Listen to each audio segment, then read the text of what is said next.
2011-12 সালে ছিলেন বাংলাদেশ জাতীয় দলের হেড কোচ। এরপর দায়িত্ব নিয়েছিলেন বাংলাদেশ অনূর্ধ্ব-19 দলের। সে হিসাবে বাংলাদেশ ক্রিকেটের নারী নক্ষত্রের কোনো কিছুই অজানা নেই স্টুয়ার্ট লর। দীর্ঘ সময় ধরে বাংলাদেশ ক্রিকেটকে পর্যবেক্ষণ করছেন ল, যে কারণে টাইগার ক্রিকেট নিয়ে কথা বলতে তার কোনো সমস্যা হওয়ার কথা নয়, কারণ নিজের চোখে সবকিছু দেখেছেন তিনি। বাংলাদেশের কোচিংয়ে দায়িত্ব ছেড়ে যুক্তরাষ্ট্রের কোচ হয়েছেন ল। প্রথম সাক্ষাতেই সাবেক শিষ্যদের হারিয়ে যুক্তরাষ্ট্রকে সিরিজ জিতিয়েছেন তিনি। এত বছর ধরে ক্রিকেট খেললেও বাংলাদেশ যে খুব বেশি উন্নতি করতে পারেনি তা সাবেক এই কোচের কাছে স্পষ্ট। আর কেনই বা বলবেন না ল, টি-20 বিশ্বকাপের প্রথম আসর থেকেই খেলে বাংলাদেশ। এখন পর্যন্ত একবারও নকআউট পর্বে খেলার স্বাদ পায়নি লাল সবুজ জার্সিধারীরা। এতেই প্রমাণিত হয় বিশ্বকাপে এবং টি-20 ক্রিকেটে বাংলাদেশের অর্জন বলতে আসলে কোনো কিছুই নেই। সম্প্রতি কাতার ভিত্তিক আন্তর্জাতিক গণমাধ্যম আল জাজিরাকে একটি সাক্ষাৎকার দিয়েছেন ল।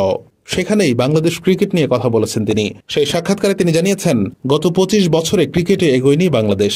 ল বলেন, মনে হয় এখন পেছনে ফিরে দেখা ও নতুন বিষয়ে চিন্তা করার সময় এসেছে।